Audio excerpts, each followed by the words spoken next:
tinesting, sinuri, siniyasan. Ang resulta? Super effective ang Shield sa pagpatay ng bakterya at virus. Shield Antibacterial Soap. Believe ang mga eksperto sa Philippine Nurses Association. At si Mami, Tiwala ako sa Shield. Shield Antibacterial Soap. Napatunayang mabisa. Ang mga nurse, tiwala. ACS. May nagbago. May arte. May budget. Akala nyo lang yon. So solid. White Rose Papaya. Wow, White Rose. White Rose Papaya. Wow, White Rose. White Rose Papaya. May glow up with the White Rose Papaya. White Rose Papaya. May puti power times 2 kasi may papaya at niacinamide. May shea butter and tea tree oil pa. Kutis sulit ang glow up. Glow up with the White Rose Papaya. White Rose Papaya. Kutis sulit ang glow up. ACS. Galalala Falcon. Galalala Falcon. Ang bango ng sampayan. Tara na magsayawan. Calafabcon, amoy nakaka-joyful. Hello, I'm Enteng Perez. I live here in Vegas and I'm a concert promoter. I could sustain this fabulous lifestyle in Vegas, not only have a fabulous job, but I have a fabulous healthy lifestyle. Number 1, good diet. Number 2, I have a good healthy regimen and routine. And of course, the most fabulous of them all is MX3 capsules and coffee. I love it. MX3, dito ako believe. Mahalagang paalala, ang MX3 capsule ay hindi gamot at hindi dapat gamiting panggamot sa anumang uri ng sakit. Galalala Falcon. Galalala Falcon. Ang bango ng sampayan. Tara na magsayawan. Calafabcon, amoy nakaka-joyful.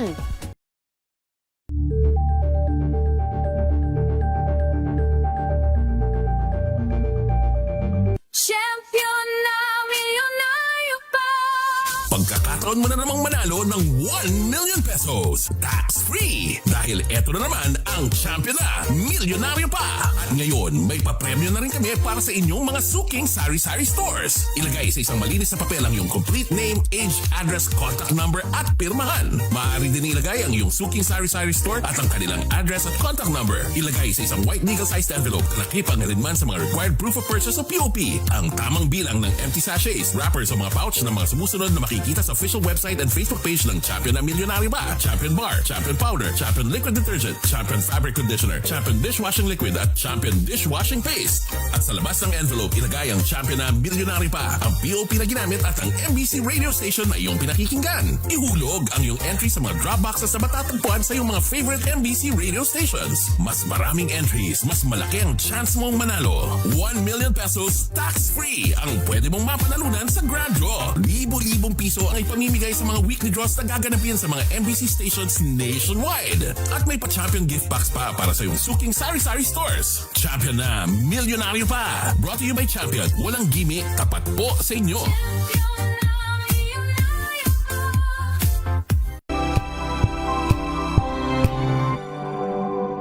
Hello, Washi! Laundry day na naman! Yay! Anong meron? Mancha ng chocolate, putik, may libag pa! Kaya natin yan! With Pride Washing Machine Detergent, may triple stain-away formula. Tanggal ang makapit, madikit, at malupit na dumit mancha. Kaya easy-easy ang labada. Mula noon hanggang ngayon! All you need is pride. All you need is pride. ACS. Maulan man, no worries na amoy kulob ang damit. Charm Fabcon. Bangong kumakabloom. Tanggal amoy kulob sa bango ng charm. Kaya gamit ko, Charm Fabcon with Bloom Fresh Technology. Kills 99.9% of kulob-causing bacteria.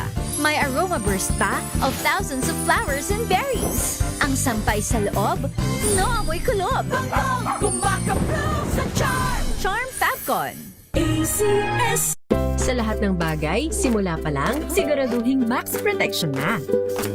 Kasi pag kulang ang proteksyon, baka madaling masira. Sa ngipin, dapat may max protection din. Max sa halaga ng unique toothpaste.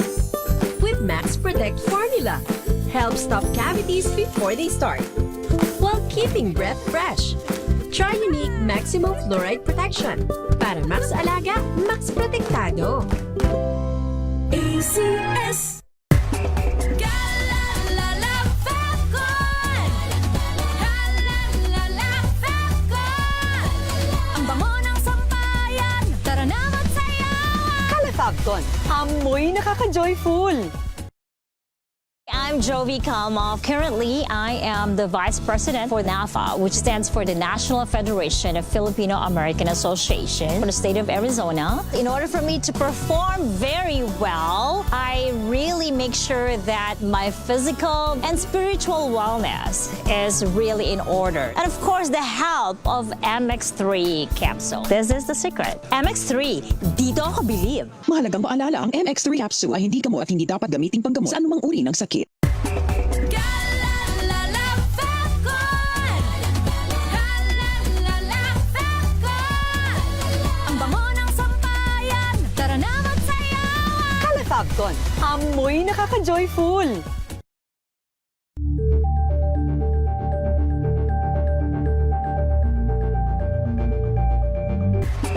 Galalala Falcon. Galalala Falcon. Ang bango ng sampayan. Tara na magsayawan. Calefabcon, amoy nakaka-joyful.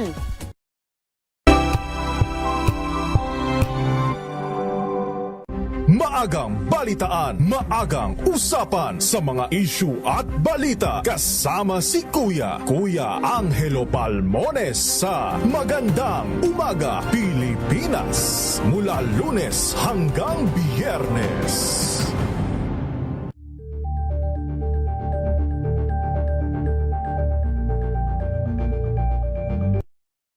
Mga balitang gigising sa inyong umaga. Mga balitang kailangan mong malaman. Mapapakinggan sa ACS Balita sa 2x2. Kasama sina Anthony Taberna at Jerry Baha. Lunes hanggang Biyernes.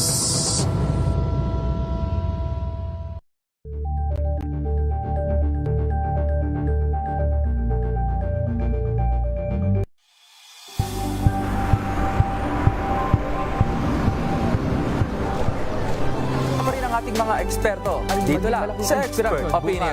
Ito ang The Better News. TNVS. Trending and isang kwento, iba't ibang anggulo. Dito sa Point. Bawat pananagutan ating tatalakayin dito sa Hoy. Bawal yan. Filipino, dito lang sa Deezer. Match up on entertainment and lifestyle. Ito ang MBC TV Network News. Una sa Pilipinas, una sa Pilipino. Angel po si Angelo Palmones nag-iiwan sa inyo na isang magandang umaga. Maraming salamat. Life goes on! Good morning, Lakay! Good morning, Sister Ann. At good morning. Magandang mainit na umaga. Angel po si Angelo Palmones nag-iiwan sa inyo na isang magandang umaga. Maraming salamat. Sa Pilipinas, una sa Pilipino. Buklatin ang mga pahina. Pakinggan ang boses ng lipunan. Tunghayan ang mga issue mula sa ibang katayuan. Nakakalungkot kasi deserve ba namin ng ganito? Na hindi nila alam kung ano talaga yung kanilang mga karapatan.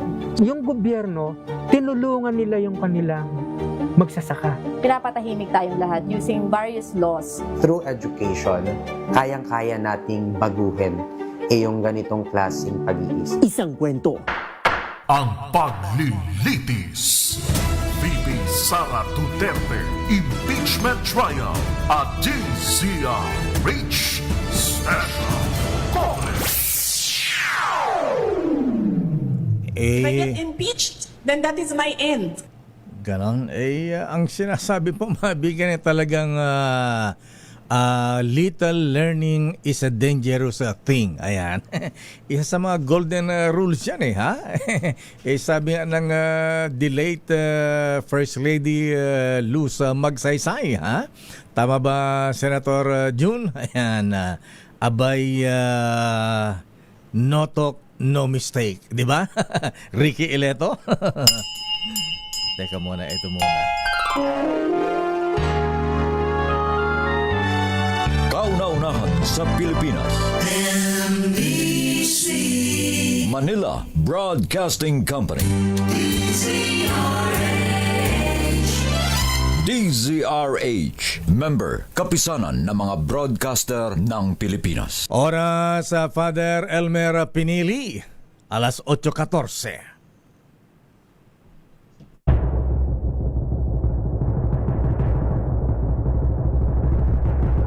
And the Golden Dove for Best Public Affairs Program Metro Manila goes to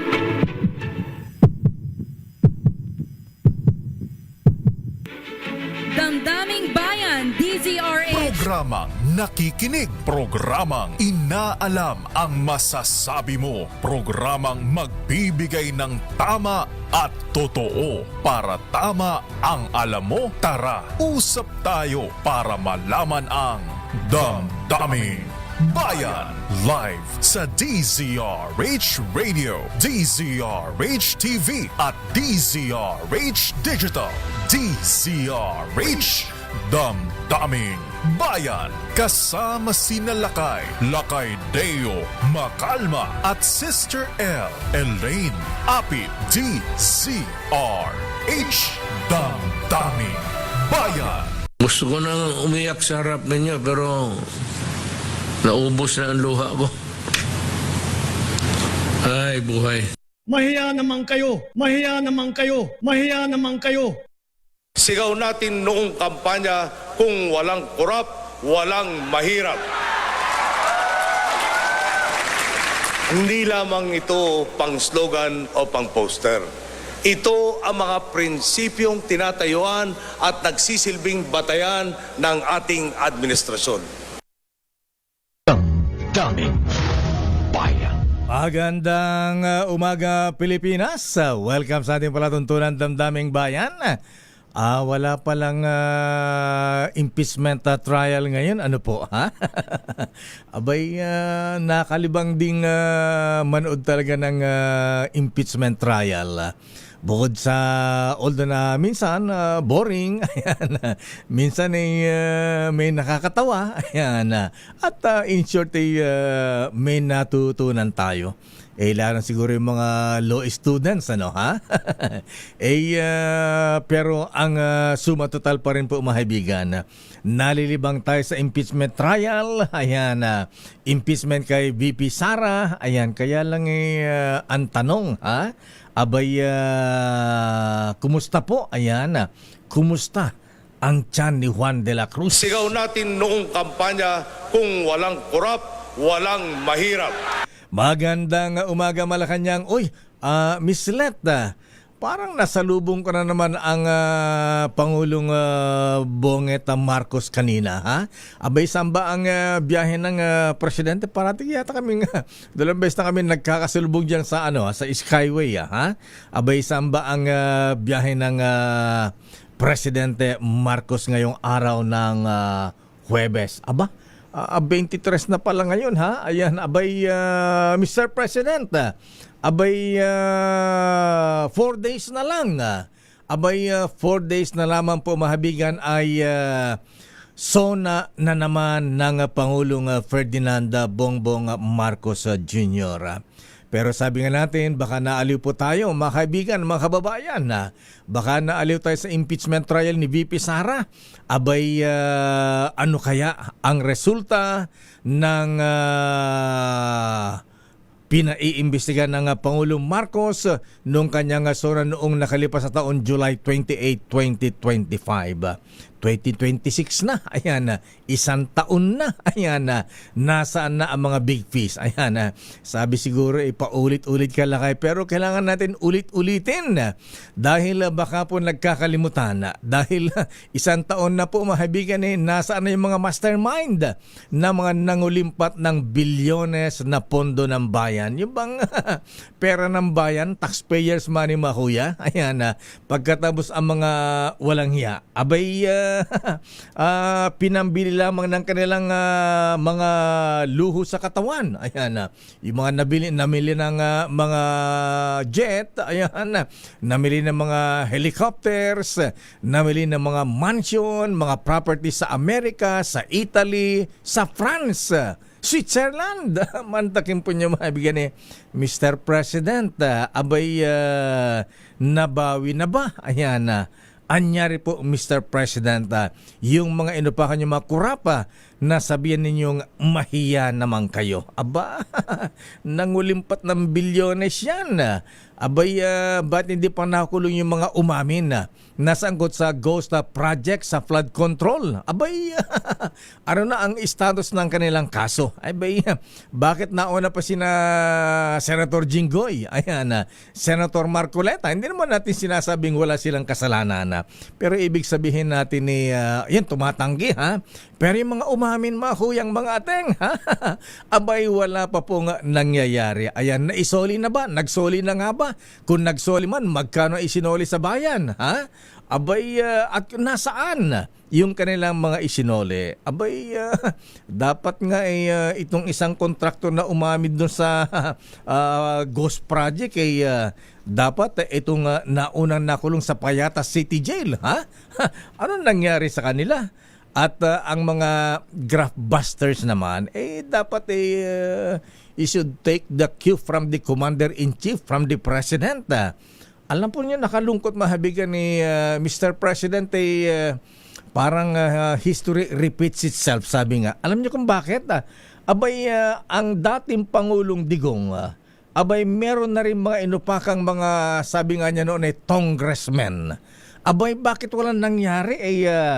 Ano ba itong sona ni dating Pangulong Digong? Ayan, 2020. Congressman Eric Yap, ACT CIS Party List, Legislative Caretaker of Minget, alleged rigging of bid through his agent, exerting influence in choosing his district engineer to be able to control the awarding of projects in the district assigned to him. Congressman, ayan po mga kaibigan. Congressman Henry Humamil. Ayan mga kaibigan. Congressman Josephine. Ayan po mga... Congressman Josephine Ramirez Sato. Anyari sa kanila ha? Abay, nagkalimang pagkatapos. Ngayon naman, Mr. President, ha?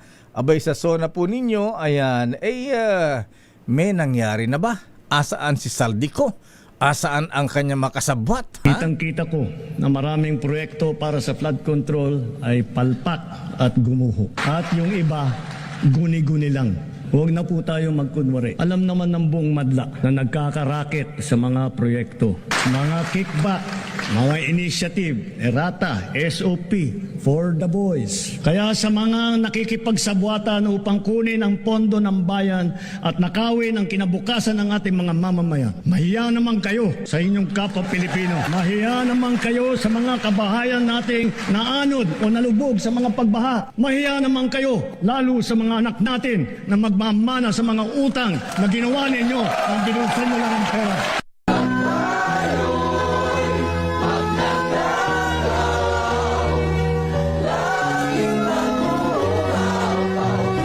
Bakit natin paulit-ulit?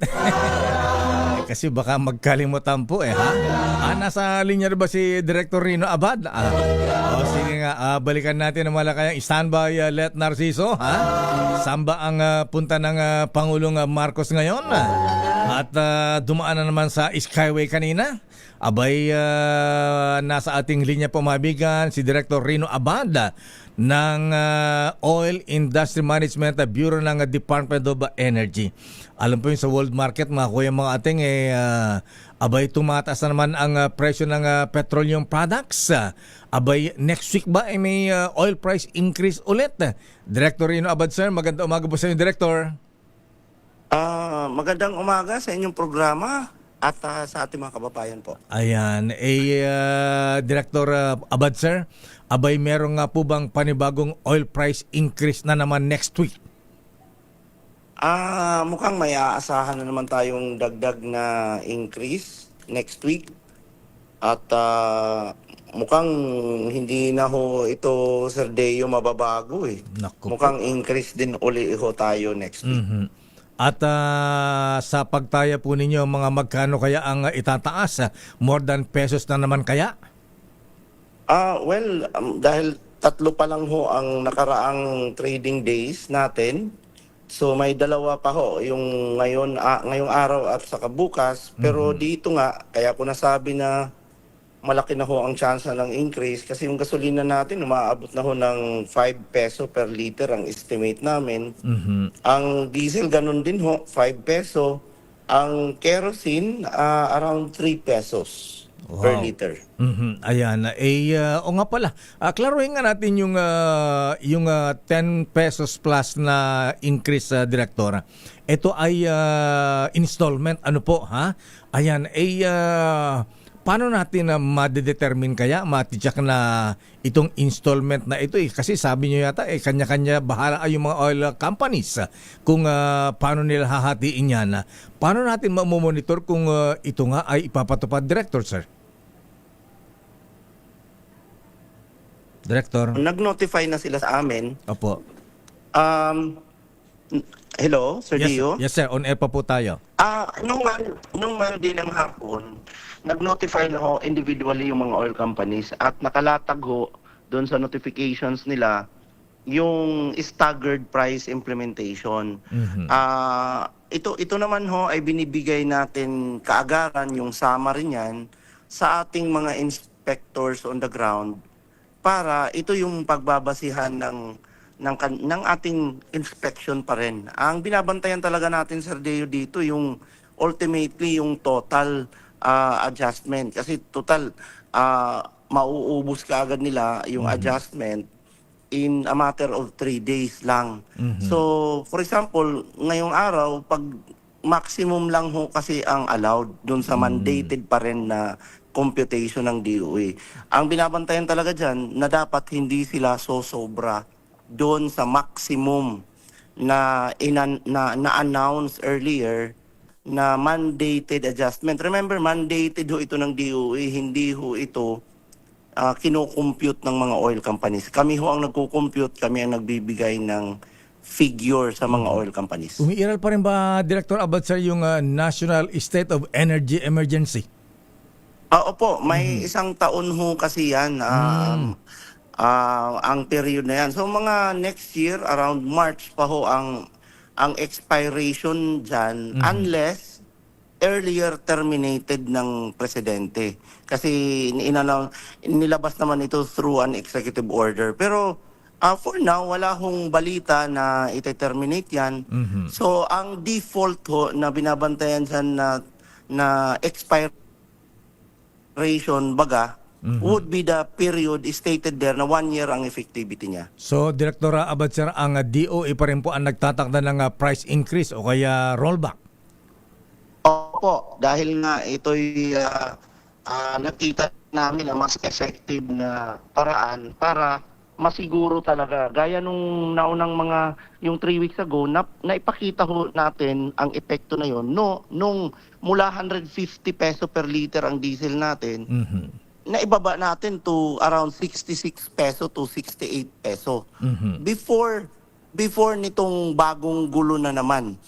Kaya naging effective ho yung ginawa ng gobyerno natin na gawing mandated. Otherwise, hindi kami kampante nun na mula 150, kung pabayaan lang ang mga oil companies, baka hindi nila ibaba into at that time before the crisis, before this renewed conflict 3 weeks ago, nakikita ko na sa kalsada may 66 pesos na to 68 pesos ang price ng diesel. May tanong po, Director Abad, sir, ang mga motorista at yung mga nagwewelgang jeepney drivers.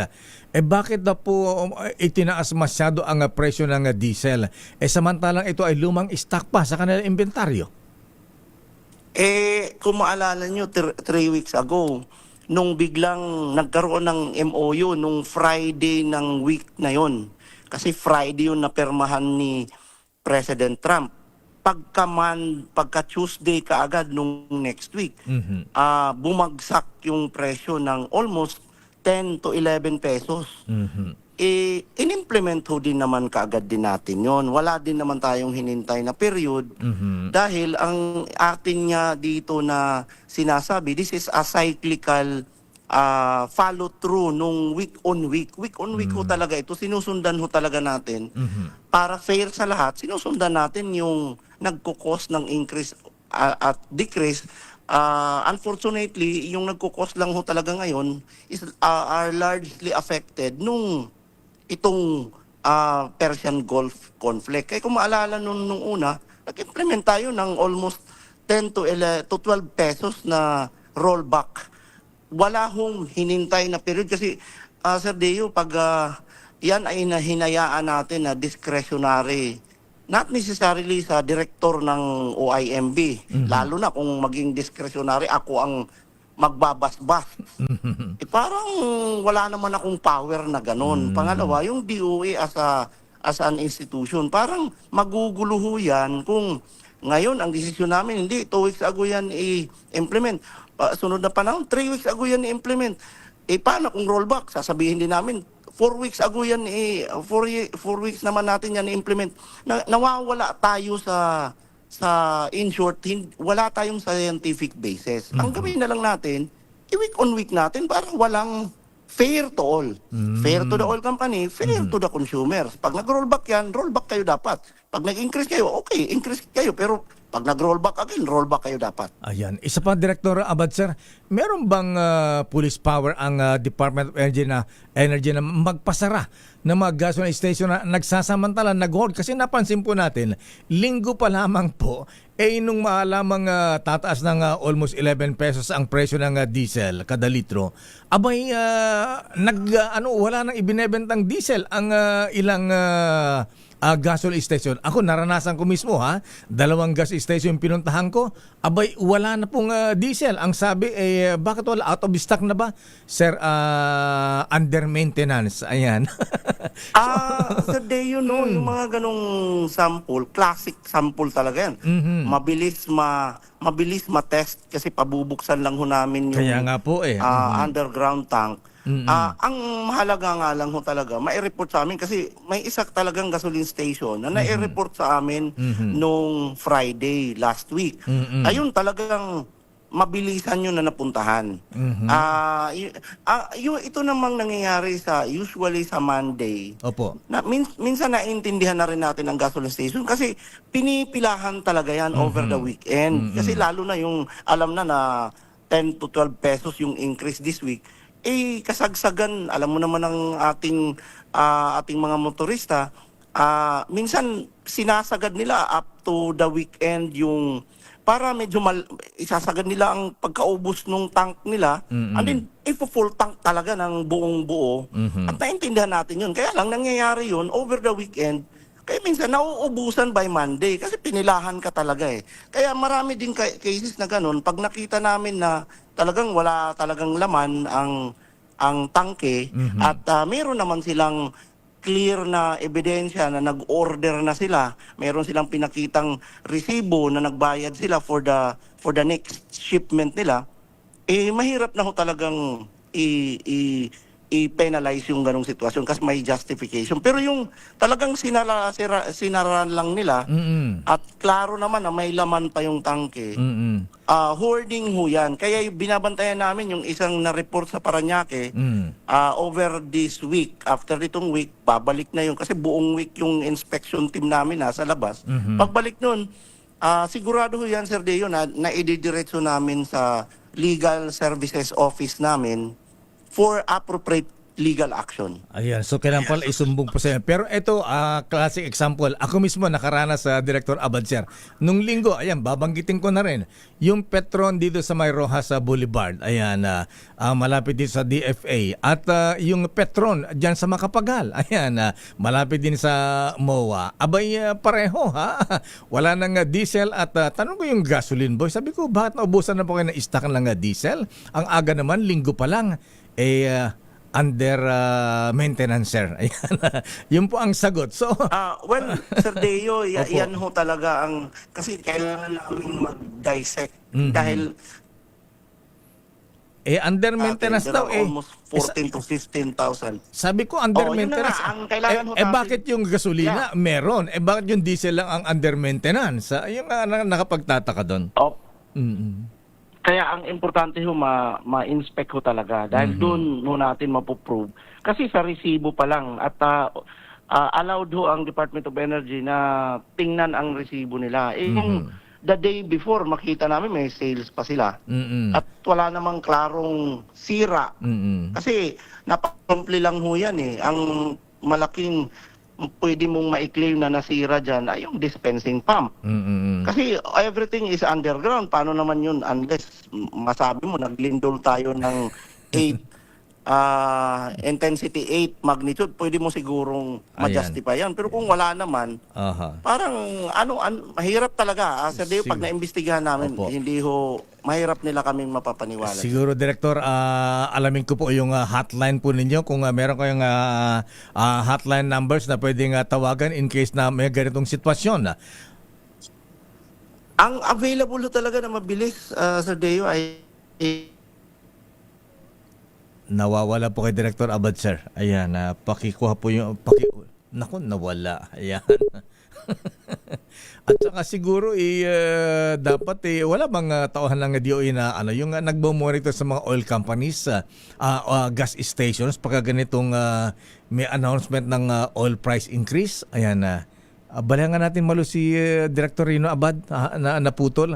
Alamin lang natin yung... number niya, ayan, hotline ng DOE para pagsumbungan. Ayan, nakalungkot dahil may mga nagsasamantala pa sa ganitong sitwasyon, po, ha? So, siguro, naalala ko pa nung unang panahon pa ng dating Pangulong Marcos Sr., napakahigpit.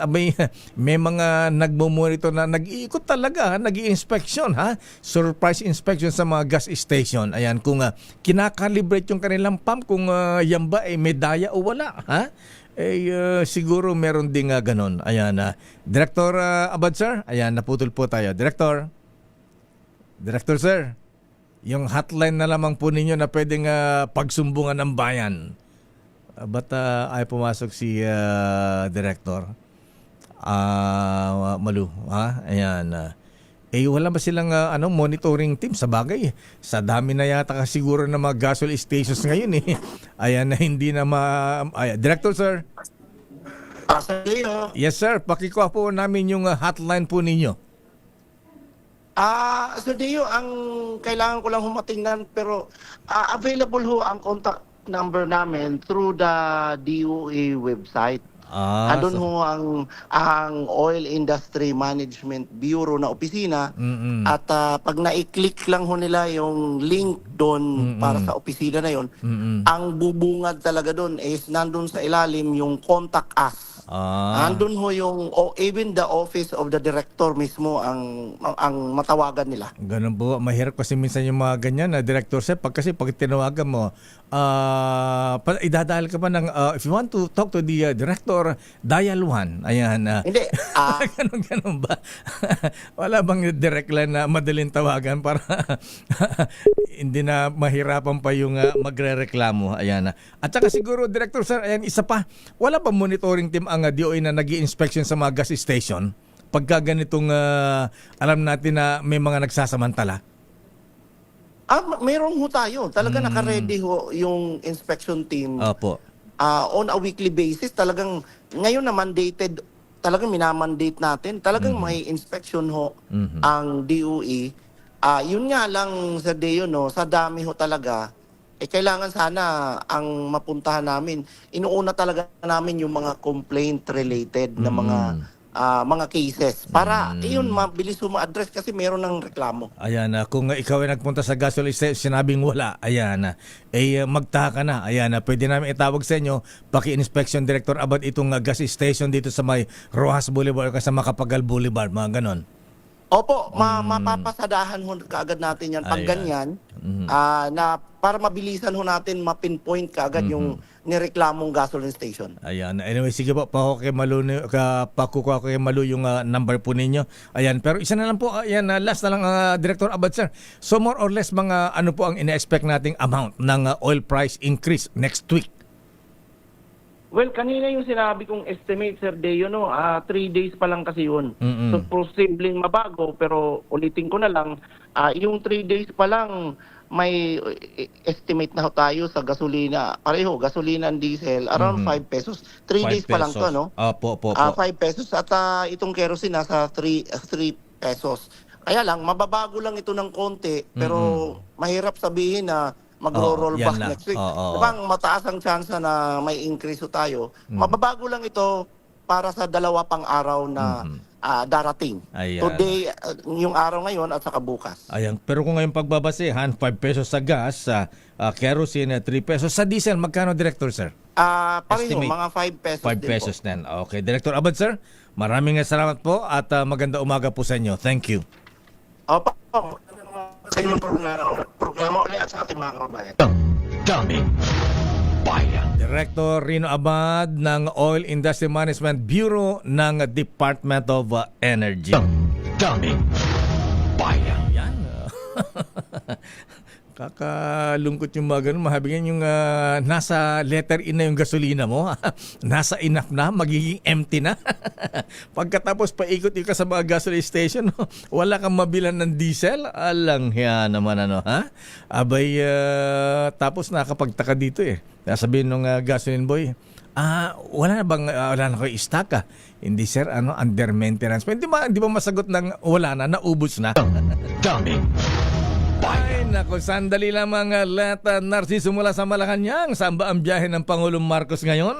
Sana po ay huwag niyang makalimutan, Mr. President. Huwag po ninyong kakalimutan sa inyong SONA ang sinabi po ninyong... Mahiya naman kayo! Mahiya naman kayo! Mahiya naman kayo! Ano ang naging action natin, Mr. President? Ayan, may naging action ba yung mga graftbusters dito sa ibinunyag ninyong mga nagsamantala sa pera ng bayan sa pamagitan ng mga flood control projects na yan?